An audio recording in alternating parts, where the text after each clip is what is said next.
what came before. I actually got into getting off the topic, but getting into talk about outing myself. I'm going to do that right now. I got into a discussion with someone in my book club a few weeks really about this topic. Her profession really kind of looked at somebody does something, they're bad, they're a bad person. And I was talking about the perspective that, well, people do bad things for sure, but it doesn't make them bad. And I'm curious about what happened that brought them to the place of doing that thing, which is a different place that doesn't mean that I don't think that what somebody does is wrong and harmful. And I'm worried about the victim in that case and also providing care for that person. But I also worry about and get concerned about the people who are doing the harm. What is the underlying story and what it brought them to that place?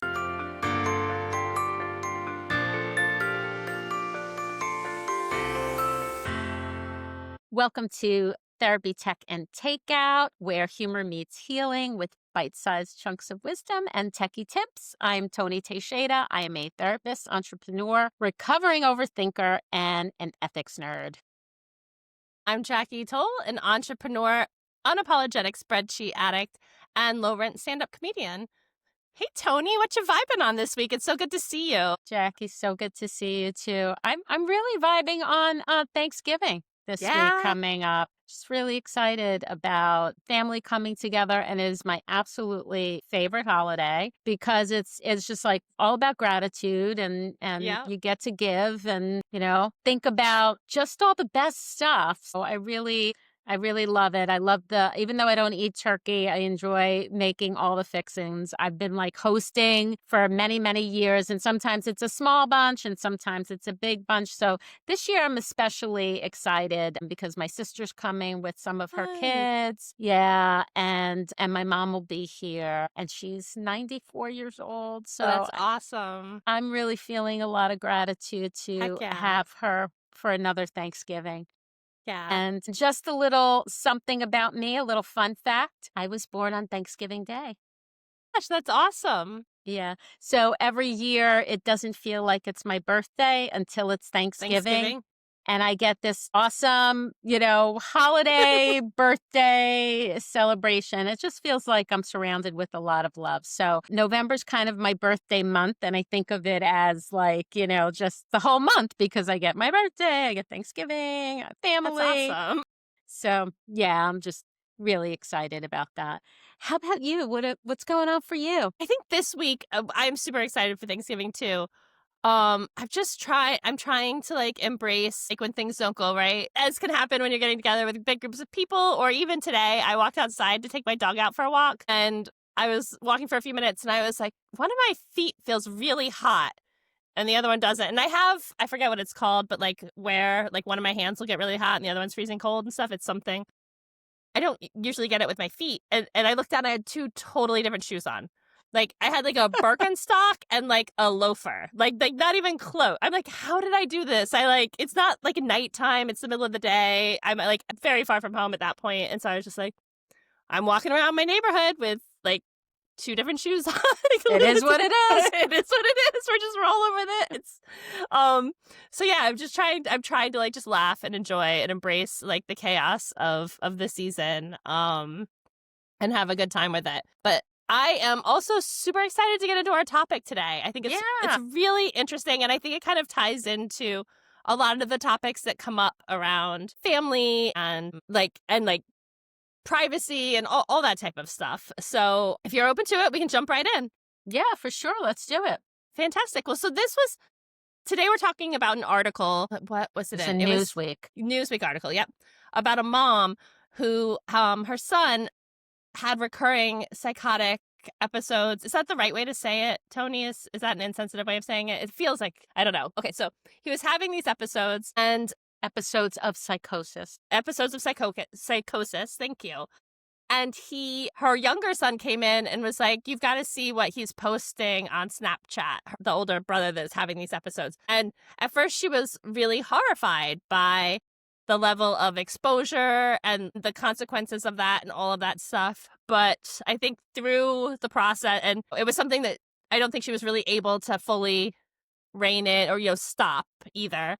Mhm. And so she kind of had to embrace it, and I think the consequences of it for her seemed to be like overall positive, and that like she Mhm. found a sense of community and a release of shame and things like that. Yeah, this particular article, I mean, the title really drew me in. I was horrified by what my son did on Snapchat, right? How could you not You're be like, completely drawn in by that? But she takes us really on this journey of what's happening with his mental illness and how he was using Snapchat to really just talk about everything that was happening to him. And you could see the etchings of the psychotic episodes, his manic episodes in the what he was writing. It was frantic. It was, kind of really activated and, raised up yeah, to higher levels as his mental illness was progressing. And she found out when he was in the hospital, her husband took her son to the hospital where he was committed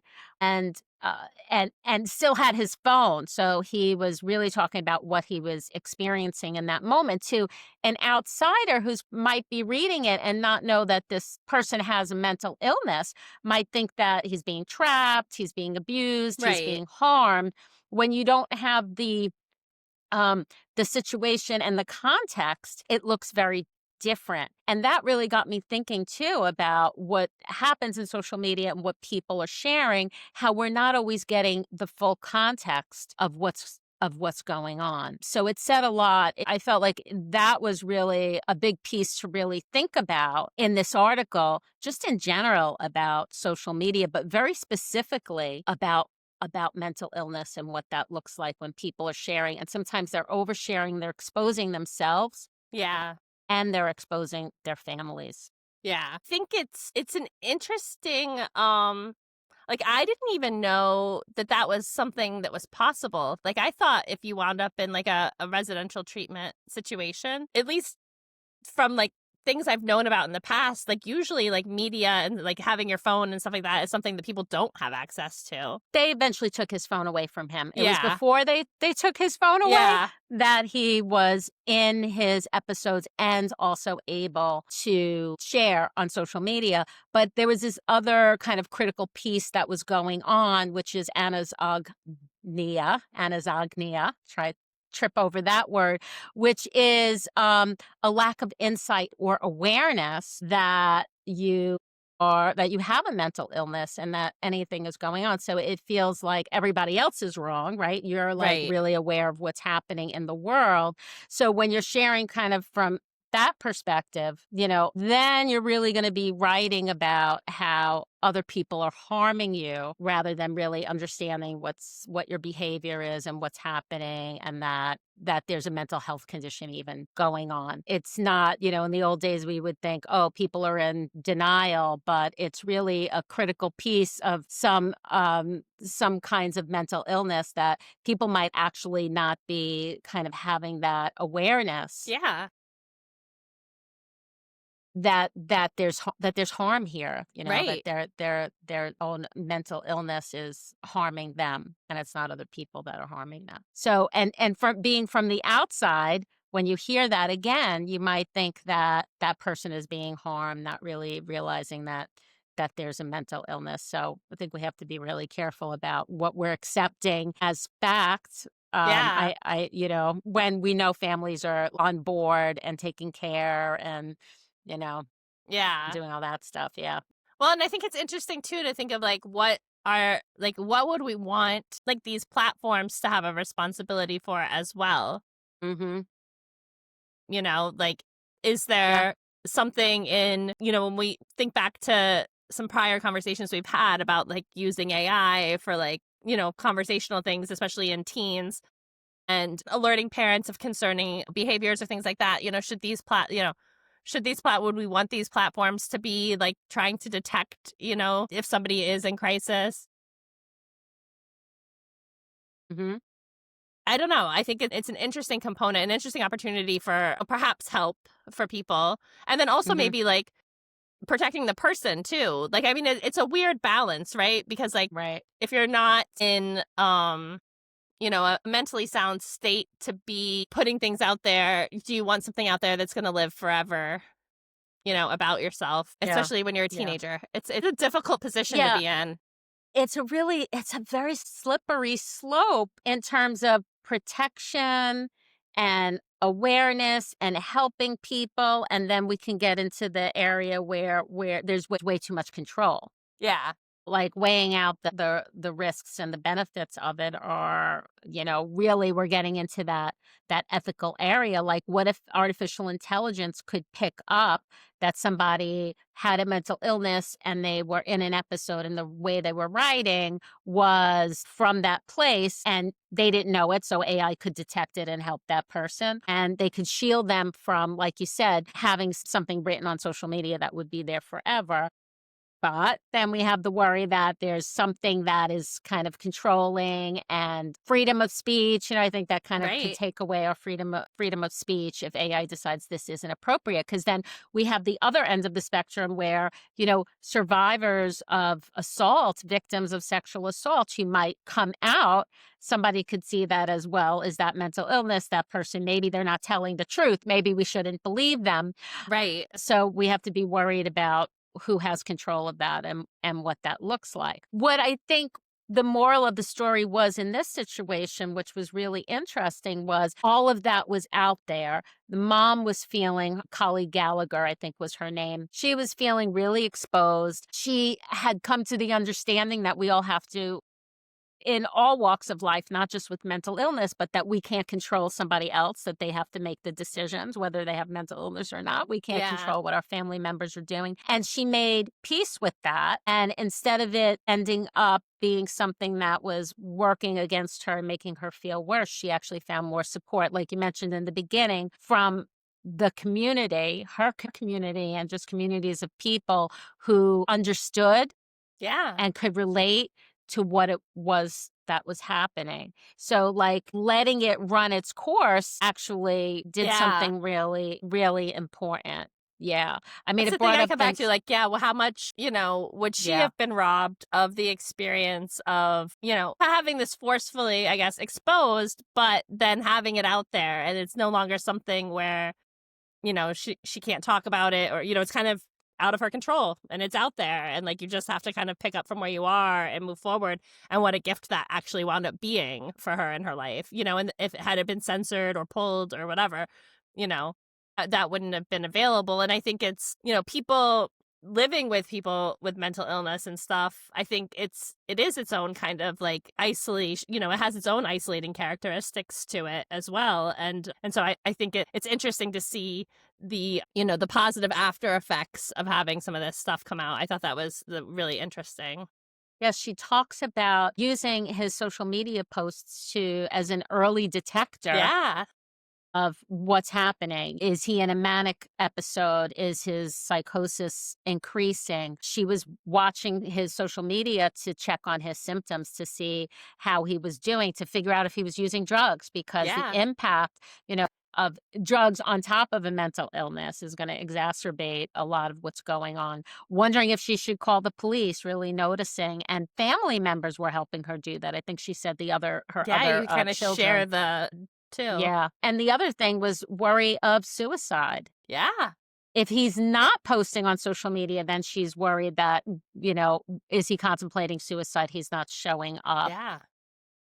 He's just not there. What to do next? So there was actually I think there's a lot of support in how she was using social Yeah. media for herself. Maybe it was calming her own nervous system because there was nothing else she had control over. At the very least, she was able to see how he was doing. Yeah. Yeah, I think that kind of, coming to terms with, like you said, of like, I can't control other people, any other people, and I just it just is what it is. And I think this helped her get to that place with this in a way that might have been really hard. I think a lot of the times when we're dealing with things, we don't like, the hardest part is recognizing it, right? Like, because until you are recognizing that something is happening, you can't really intervene.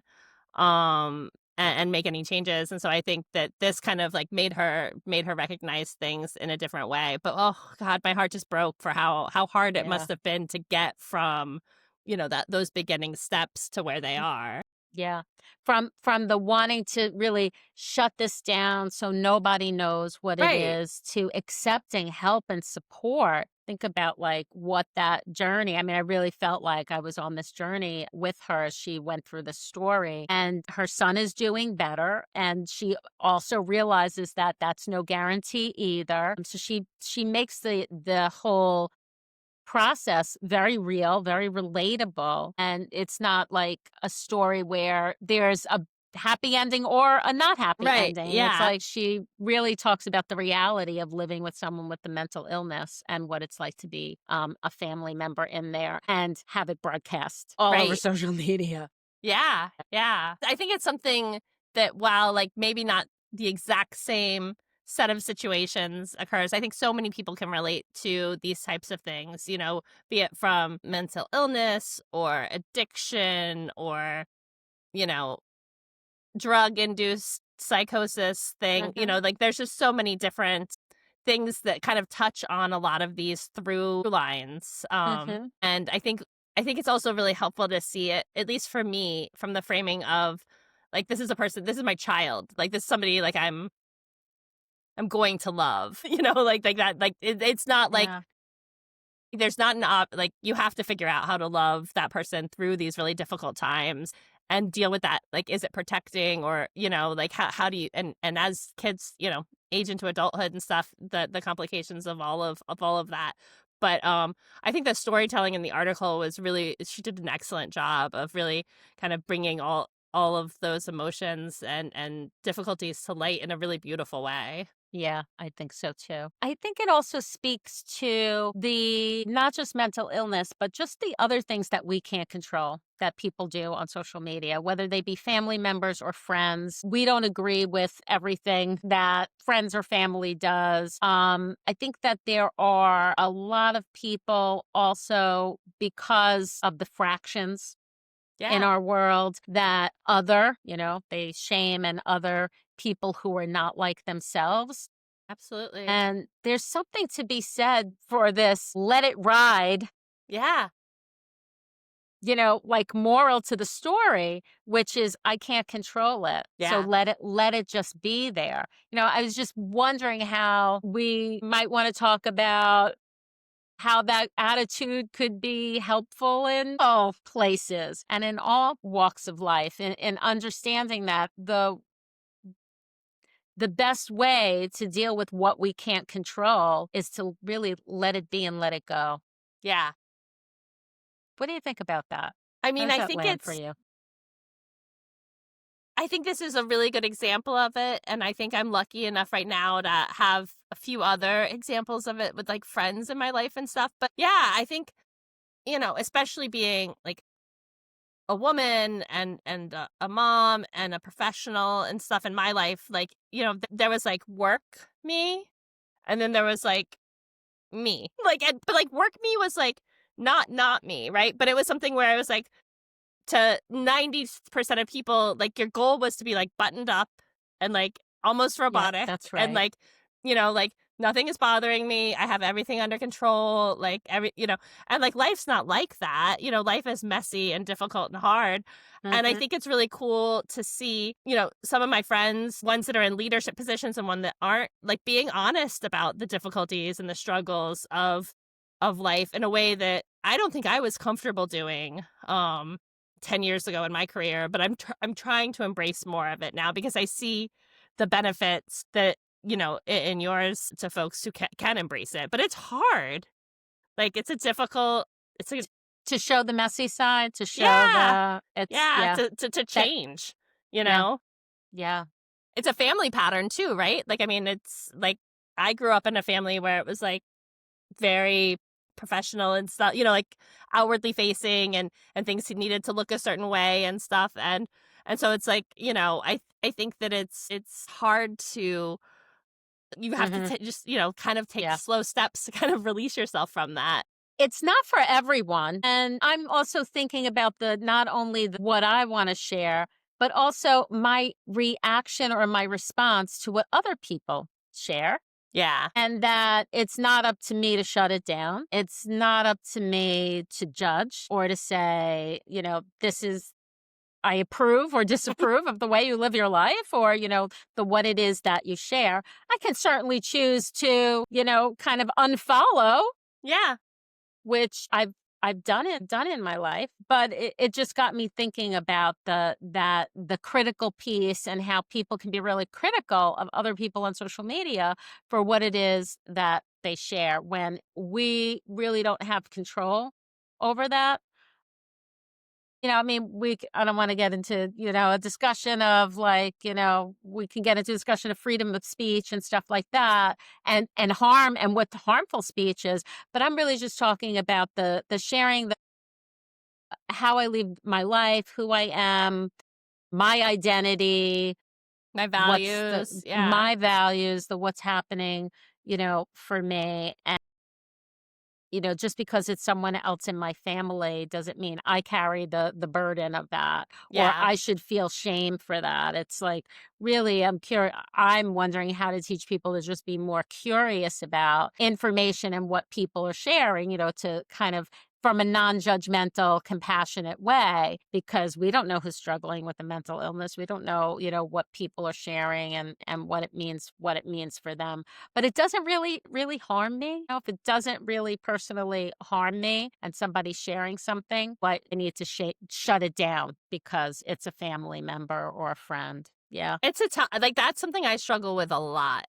Like and am trying to, I think, readjust my perspective on, because I think I used to have a feeling like even if it's not harming me, if it's harmful, like if you're saying things and they're harmful to other people, like part of my role as having the privilege of not being one of those people Yeah. that it hurts is to say, did you know that that's actually harmful? Or try to like bring attention to it.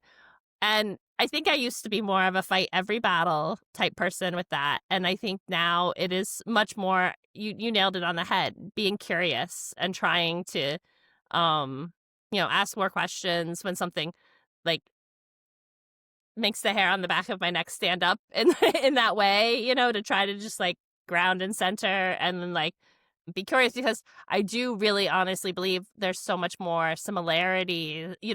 Like this one thing might be really different and we might have really strong differences, but it might be because we're just looking at the world really differently, right? I think we've talked about that in the past, like how our perception is really a unique experience for just us, but yet we apply it to everything.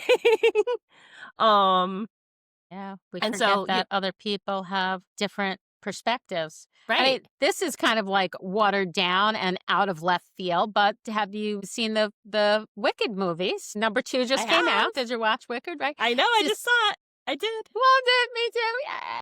yeah, We were saw it on Friday when it opened. But here we have something that happens, and you have the two perspectives or two totally different stories. Literally at the center of the story is the what's happening with Dorothy, right? And like how that yeah, goes. But it really depends on where you stand. It really depends on whose story you're getting. So even when we're getting things that are hateful and harmful, I don't want that to be there. At the same time, I'm also really curious about, gee, I wonder what it is that happens that brings that up. yeah. I wonder what came before. I actually got into getting off the topic, but getting into talk about outing myself. I'm going to do that right now. I got into a discussion with someone in my book club a few weeks ago, really about this topic. Her profession really kind of looked at somebody does something, they're bad, they're a bad person. And I was talking about the perspective that, well, people do bad things for sure, but it Right, doesn't make them bad people. And right, I'm curious about the what happened that brought them to the place of doing that thing, which is a yeah, different place to sit. That doesn't mean that I don't think that what somebody does is wrong and harmful, and I'm worried about the victim in that case and also providing care for that person. But I also worry about and get concerned about the people who are doing the harm. What is the underlying story and what yeah. it brought them to that place? So that's just my 2 cents. So we had a very heated debate about this topic. I don't think I changed anyone's mind in that moment, but I did notice there were some women who were of my mind. And Yeah. I felt really supported in that, and that was wonderful. Shout out to my book club. Thank you. That's awesome. That it's great, right? Like I think it's important that we have those spaces where it's like, look, we don't agree on everything, but we can be civil and curious and interested. And at the end of the day, know that while we might not agree on everything, in general, this is a safe place, right? Yeah. And trust that, like, you know, the other person isn't there to create an unsafe place, even if that's what it feels like to us. Right. And and I'm going to add, and I think the conversation continues so that we can continue to keep spaces safe. And we might not always mean to be doing the wrong thing, but it's going to happen. To accept that, to do it with care and compassion, self-compassion, compassion for others, and kindness. And we can always get back on track because we're always going to make mistakes. We're all Yeah. human. Yeah. We're all human and things change, right? Like, I mean, there's Yeah. language that I used years ago that I don't use today. Like, you know, So true. there's just, and I had to learn, like, there had to be something that happened where I was like, oh, that's something I want to make a conscious change about how I speak. And I think it's it's important to offer that grace to other people as well. And I think that it's great to see the social part of social media. And like what the promise of it was, right? Being an actual social network, connecting people and helping people find their people and all of that kind of stuff. It's nice to see how that unfolds through the lens of this story, because as we've talked about in other episodes, it's not always the case. No, it's not always the case. Yeah. Yeah. This was a really great topic. I really enjoyed talking about it. And as usual, we don't really ever come to, Right.